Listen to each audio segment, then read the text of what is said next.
یوسانوس کے ساتھ ایران کا جو معاہدہ ہوا، اس کی روح سے رومیوں نے بظاہر ایران کی برتری تسلیم کر لی اور وہ صوبے لوٹا دیے تھے جن پر ایران نے اپنا حق ظاہر کیا تھا۔ معزز سامعین حضرات، آپ کی خدمت میں پیش کیا جا رہا ہے اردو ناول بردہ، قسط نمبر 39۔ آرمینیا سے بھی روم اپنا تسلط اٹھانا گوارا کر لیا تھا اور اس وجہ سے ایران کو آرمینیا میں اپنا تسلط جمانے کا موقع مل گیا تھا۔ میدان ان کے لیے خالی تھا، شاپور منمانی کر سکتا تھا، لیکن اس کے ساتھ یہ بھی حقیقت تھی کہ یوسانوس نے شرائط نہایت مجبور ہو کر منظور کی تھی، اور خدا کا کرنا ایسا ہوا کہ معاہدے کے چند ماہ بعد ہی یوسانوس فوت ہو گیا۔ اس کی جگہ والٹینن کیسر روم بنا۔ یوسانوس کا شاپور سے کیا ہوا معاہدہ اسے سخت ناگوار گزرتا تھا۔ وہ کھلم کھلا اس معاہدے کو توڑنا نہیں چاہتا تھا، لیکن اس کی خواہش ضرور تھی کہ یہ معاہدہ ختم ہو جائے۔ چنانچہ اس نے معاہدے کی منسوخ کرنے کا جواز پیدا کرنے کے لیے روم کو 2 حصوں میں تقسیم کر دیا۔ مشرقی علاقوں کی حکومت اس نے اپنے بھائی والنس کو سونپی اور مغربی علاقوں کی انان حکومت اپنے ہاتھ میں رکھی۔ دوسری جانب شاپور چاہتا تھا کہ جس قدر جلد ممکن ہو آرمینیا میں رومیوں کے رہے سے اثرات ختم کر دے۔ اس مقصد کے لیے اس نے آرمینیا کے حکمراں اشک کو، جو رومیوں کے زیر اثر تھا، اپنے دربار میں بلا کر اسیر کر لیا۔ اس کے بعد شاپور نے اپنی افواج آرمینیا بھیج کر وہاں اپنا تسلط مکمل کر لیا۔ آرمینیا میں صرف ارطوگوسا کا قلعہ اس کی دسترس سے محفوظ رہا۔ اس جگہ اشک کی ملکہ اپنے خزانوں کو سمیٹ کر پناہ گزین تھی۔ والٹینن کو آرمینیا کے معاملات کی خبر تھی اور وہ ان معاملات سے بے تعلق بھی نہیں رہنا چاہتا تھا، لیکن صلح کے معاہدے کے خلاف کوئی قدم اٹھانے میں ہچکچاتا تھا۔ اسی دوران آرمینیا کے اسیر حکمراں اشک کا بیٹا پارا آرمینیا سے بھاگ کر روم پہنچا اور آرمینیا کے تخت و تاج کی واپسی کے لیے شہنشاہ روم سے کمک مانگی۔ والٹینن نے فوج کے کچھ حصے اس کے ساتھ واپس بھیجا۔ جاسوسوں کے ذریعے شاپور کو یہ اطلاع بغیر کسی تاخیر کے پہنچی تھی۔ پارا کی لشکر کشی کا سدباب کرنے کے لیے وہ وقت ضائع کیے بغیر تیسفون سے نکلا اور آرمینیا پر لشکر کشی کر دی۔ پارا اس کے مقابلے میں ٹک نہیں سکا تھا۔ شاپور نے اسے شکست دے کر ارطوگوسا کے قلعے پر بھی حملہ کر دیا۔ قلعہ سر کر کے اس نے اشک کے خزانے پر بھی قبضہ کر لیا۔ شکست کھا کر پارا نے مجبور ہو کر شاہ ایران کی اطاعت کر لی تھی۔ ایک دن مزید وہیں گزار کر قتیلہ نے مشورے سے بنو قیشرہ جانے کا ارادہ کیا۔ وہاں سے بنو قیشرہ آدھی منزل کے فاصلے پر تھا۔ صبح کے چلے ہوئے وہ دوپہر سے پہلے بنو قیشرہ پہنچ گئے تھے۔ اجڑے ہوئے قبیلے میں ہر طرف ویرانی کا راج تھا۔ جا بجا بکھری لاشوں کو گرد چمٹے ہوئے تھے۔ زیادہ تر لاشوں کو گیدڑ، بھیڑیے اور دوسرے مردار خور جانور چٹ کر گئے تھے۔ بنو زب والوں کی مہربانی سے انہیں بہت اچھی ضیافت ملی تھی۔ قبیلے کی حالت دیکھتے ہی بنو قیشرہ کی 5 لڑکیاں رونے لگی۔ مردوں کی آنکھیں بھی نمالود تھیں۔ نصر دیوتا گدھ کو تعظیم پیش کر کے قتیلہ تمام کو مخاطب ہوئی۔ ماضی کی یاد میں رونے والوں کا مستقبل بھی آہوزاریاں کرتے گزرتا ہے۔ جو بیت گیا اسے بھلا دو، جس نے زخم دیا اس عبرت کا نمونہ بنا دو، جس نے محروم کیا اس سے چھین لو۔ جلے ہوئے خیمے، ٹوٹی ہوئی جھونپڑیاں تعمیر کی جا سکتی ہیں۔ مرنے والوں کے قتل کا بدلہ لینے کے بعد خوشیاں منائی جاتی ہیں، آنسو نہیں بہائے جاتے، اور ہم نے بدلہ لے لیا ہے۔ اگر تمہارا دل سیر نہیں ہوا تو ملکہ قتیلہ وعدہ کرتی ہے کہ بنو زب کا قبیلہ صحرائے اعظم میں ایک بھولی بسری داستان بن جائے گا۔ ان کی عورتیں بنو تریاد کے مردوں کے بچے پیدا کریں گی، اور یاد رکھنا ملکہ قتیلہ عہد نبھانا جانتی ہے۔ اب قتیلہ کو کسی کی آنکھ میں آنسو نظر نہ آئے۔ اس کی تحکمانہ آواز میں ایسا اثر تھا کہ تمام کے چہرے جوش سے تمتمانے لگے۔ سب سے پہلے اپنی لاشوں کو دفن کرو، اس کے بعد پرانی بستی کے پہلو میں نئے خیمے آباد کیے جائیں گے۔ قتیلہ کے حکومت تمام چہروں کے گرد کپڑے لپیٹ کر ادھکئی لاشیں اور مکمل پنجر گھڑے میں گڑھے کھود کر دفنانے لگے۔ قتیلہ بھی اس کام میں پیچھے نہیں تھی۔ دوپہر ڈھلنے تک وہ تمام لاشوں کو دفنا چکے تھے۔ اگلے مرحلے میں وہ جلے خیموں اور ٹوٹی ہوئی جھونپڑیوں سے کارآمد چیزیں نکال رہے تھے۔ شام تک انہوں نے بنو قیشرہ کے پہلو میں نئے خیمے لگا لیے تھے۔ پانی کے چشمے کی وجہ سے قتیلہ نے اسی مقام پر اپنا نیا قبیلہ بسانا ضروری سمجھا تھا۔ غروب آفتاب کے وقت وہ ایک بار پھر تمام کو مخاطب تھی۔ یاد رکھنا تم حالت جنگ میں ہو، تمہاری تعداد ناکافی ہے، اور کمزور کو ترنے والا سمجھ کر ہر شاذور نگلنے کی کوشش کرتا ہے۔ اپنی کمزوری پر قابو پانے کے لیے تمہیں نیند و آرام کی قربانی دینا پڑے گی۔ رات کے وقت کم از کم 3 افراد جا کر پہرا دیں گے، باقی بے فکری کی نیند سو سکیں گے۔ قبیلے کے اطراف میں مجھے کتے کے چند بچے نظر آئے ہیں، انہیں اچھی خوراک دے کر تربیت دو کہ وہ دشمن کی آمد کی پیشگی اطلاع دے۔ کیا کسی کو ملکہ قتیلہ کی باتوں سے اختلاف ہے؟ ہمیں کوئی اختلاف نہیں، ہم ملکہ قتیلہ کے ساتھ ہیں، تمام نے بآواز بلند اقرار کیا تھا۔ اسی رات موسم خراب ہوا اور صبح تک موسلادھار بارش شروع ہو گئی تھی، جو اگلے 3 دن تک جاری رہی۔ بارش نے بنو قیشرہ کے مرنے والوں کا خون اور ماحول میں پھیلی بدبو وغیرہ کو بالکل ختم کر دیا تھا۔ وہ بارش ان کے لیے بہت کارآمد ثابت ہوئی تھی۔ بارش رکنے کی اگلی صبح قتیلہ مردوں کو شمشیر زنی کی مشق کروا رہی تھی۔ اسی سہ پیر اس نے 5 لڑکیوں کی مرضی معلوم کر کے انہیں 5 مردوں کے ساتھ بیاہ دیا تھا، کیونکہ وہ دیکھ چکی تھی کہ زیادہ تر مرد لڑکیوں سے قریب ہونے کی کوشش کر رہے تھے۔ ان میں سے ایک لڑکی نے ملکان بن نول کی بیوی بننے کی خواہش کی تھی، اور ملکان بن نول کے انکار پر قتیلہ نے اسے قریب بن قلی کے عقد میں دے دیا تھا۔ ان کے قبیلے میں مردوں کی تعداد 17 تھی، 5 کی شادی کے بعد 12 باقی بچ گئے تھے۔ چند سورج انتظار کر لو، تمام کو لڑکیاں مل جائیں گی۔ بنو زب کی کمواری اور بیواؤں کا مصرف بنو تریت کے مردوں کو تسکین پہنچانا ہے۔ مردوں نے خوش ہو کر نعرہ بلند کیا۔ قتیلہ مسکرا دی۔ باقیوں کے جانے کے بعد وہ ملکان بن نول کی جانب متوجہ ہوئی۔ ملکہ قتیلہ کو سمجھ میں تمہارا انکار نہیں آیا ملکان؟ وہ جذباتی لہجے میں بولا۔ ملکان شادی کرے گا تو بنو عذرا کی شہزادی سے، ورنہ کسی سے نہیں۔ قتیلہ ہنسی۔ یہ وہی لڑکی ہے نا جس 2 شوہروں کو تم قتل کر چکے ہو؟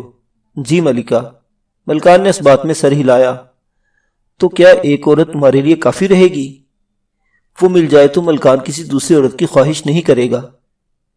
قتیلہ معنی خیز لہجے میں بولی۔ پہلی ملاقات میں تم نے ملکہ قتیلہ کو دیکھ کر تو کسی اور خواہش کا اظہار کیا تھا۔ ملکہ قتیلہ کا حسن گستاخی کے ارتکاب کی وجہ بنا تھا۔ بنو عذرا یہاں سے کتنی دور ہوگا؟ قتیلہ نے موضوع تبدیل کیا۔ جس جگہ ہماری ملاقات ہوئی تھی وہاں تک پہنچتے ہوئے میں نے 2 بار سورج کو طلوع ہوتا دیکھا تھا۔ صبح شادی کے وقت تیار رہنا، تم ملکہ قتیلہ کے ساتھ بنو عذرا کی شہزادی کو لینے جا رہے ہو۔ کیا؟ فرت مسرت سے وہ ہکلا گیا تھا۔ ملکان بن نول، ملکہ قتیلہ اپنی خدمتگاروں کو محروم نہیں رکھا کرتی۔ وہ جذباتی لہجے میں بولا۔ اگر طبقہ بنت عتیبہ مجھے مل گئی تو ملکہ کا احسان کبھی نہیں اتار سکوں گا۔ قتیلہ بے نیازی سے بولی۔ ملکہ قتیلہ بات دہرانے کی عادی نہیں ہے، میں ابھی سے تیاری شروع کر دیتا ہوں۔ ملکان عجلت کا اظہار کرتا ہوا قتیلہ کے خیمے سے باہر نکل گیا۔ ملکان کے باہر جاتے ہی ایک نوجوان نے اندر آنے کی اجازت مانگی۔ وہ شاید ملکان کے جانے کا ہی انتظار کر رہا تھا۔ قتیلہ نے منہ سے کچھ کہے بغیر سر ہلا دیا تھا۔ نوجوان اندر داخل ہوا۔ قتیلہ نے گہری سی آنکھیں اس کی جانب اٹھائی۔ وہ خاصا گھبرایا ہوا لگ رہا تھا۔ گھبرانے کی ضرورت نہیں قیروان۔ قتیلہ کا باوقار لہجہ اس کی عمر سے میل نہیں کھا رہا تھا۔ وہ جوان اس سے چند سال بڑا ہی ہوگا، مگر وہ یوں مخاطب ہوئی جیسے اس کی سرپرست ہو۔ گہرا سانس لے کر قیروان بن اخلد نے ہمت مجتمع کی اور پھر ایک دم بولا، میں آپ سے شادی کرنا چاہتا ہوں۔ قتیلہ کے ہونٹوں پر بے رحمانہ مسکراہٹ ابھری۔ بنو زب کی کماریاں ہاتھ آ گئیں تو اپنا شادی کا شوق پورا کر لینا۔ ملکہ قتیلہ وعدہ کرتی ہے سب سے پہلے تمہیں انتخاب کا موقع دے گی۔ مگر میں آپ کے عشق میں مبتلا ہوں۔ اس نے بے باکی سے نگاہیں قتیلہ کے پرکشش چہرے پر گاڑ دی۔ گہرا سانس لیتے ہوئے قتیلہ نے غصہ ضبط کرنے کی کوشش کی۔ بولتے وقت اس کے لہجے سے غصہ مفقود تھا۔ تو جاؤ، شمشیر زنی اور تیر اندازی میں مہارت حاصل کرو تاکہ ملکہ قتیلہ کو بزور بازو زیر کر سکو۔ وہ جذباتی لہجے میں بولا، میں آپ کے لیے جان بھی دے سکتا ہوں۔ وقت آنے پر ملکہ قتیلہ آزما لے گی۔ یہ کہتے ہوئے اس نے ہاتھ کے اشارے سے اسے خیمے سے نکلنے کا اشارہ کیا۔ قیروان چاہت بری نظریں اس کے چہرے پر ڈالتا ہوا باہر نکل گیا۔ قتیلہ کسی گہری سوچ میں کھو گئی تھی۔ بنو نوجل سے نکلتے ہی انہیں بارش نے آ لیا تھا۔ مجبوراً انہیں 2-3 دن خیموں میں محدود ہونا پڑا۔ بارش رکتے ہی انہوں نے رخت سفر باندھا۔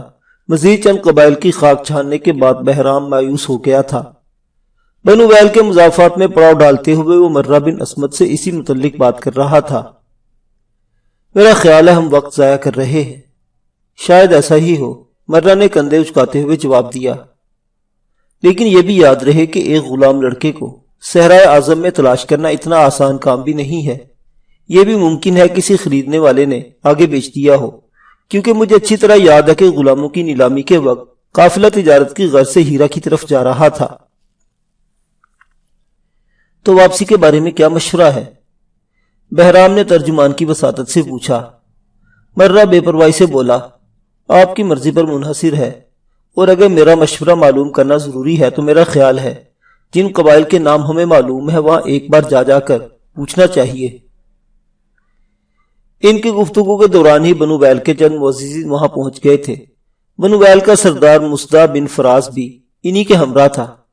بہرام کے اشارے پر مرہ ان سے یشکر کے متعلق معلوم کرنے لگا۔ مرہ کی بات سنتے ہی مستعدہ بولا، آپ لوگوں کو آنے میں تاخیر ہوئی۔ مرہ بے صبری سے مستفسر ہوا، کیا یہ تاخیر ناقابل تلافی ہے؟ مصدع بن فرازی پھیکی مسکراہٹ سے بولا، مجھے اس بات میں سر ہلانا پڑے گا۔ مرہ نے پوچھا، تفصیل جان سکتا ہوں؟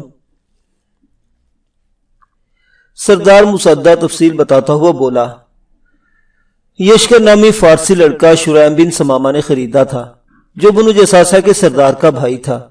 اس لڑکے نے دوبارہ شریم کی جان بچائی، جس کی وجہ سے شریم بن سمامہ نے اسے منہ بولا بیٹا بنا لیا۔ اسی اثناء میں یشکر بنو جساسہ کی سردار زادی بنت بادیہ بنت شیبہ پر فریفتہ ہو گیا، جو یقیناً صحرائے اعظم کی حسینہ کہلانے کی حقدار ہے۔ بات یہاں تک رہتی تو ٹھیک تھا، مگر یشکر کی بدقسمتی کے سردار زادی بادیہ بنت شیبہ پر اتفاقاً بنو اخنف کے سردار زادے محاسب بن فہر اور بنو اسد کے سردار زادے مضمون بن قیس کی نظر پڑ گئی۔ دونوں گہرے دوست تھے، لیکن بادیہ کے حصول کی تمنا میں ان کی دوستی رقابت میں بدل گئی۔ سونے پر سہاگا یہ ہوا کہ دومت الجندل کے میلے میں بنو اخنف کے سردار زادے محافظ بن فہر کے شاعر چچا خباب بن سور نے مضمون بن قیس اور محاسب بن فہر کے درمیان گہری دوستی کو رقابت میں بدلنے کی وجہ بادیہ بنت شیبہ کو ٹھہراتے ہوئے اس کے حسن کا ایسا نقشہ کھینچا تھا کہ میلے کے ختم ہونے کے فوراً بعد بنو جساسہ میں بادیہ کے لیے کئی قبیلوں کے سردار زادوں کے رشتے پہنچ گئے تھے۔ شیبہ بن سمامہ مصیبت میں آ گیا تھا۔ ایک کو ہاں کرنا باقی تمام سے تعلقات کا انقطاع تھا، پس اس نے بادیہ کے تمام امیدواروں کے درمیان شمشیر زنی کا مقابلہ کرایا۔ وہ تفصیل بتاتا گیا، ترجمان وہ باتیں بہرام کو بتاتا رہا۔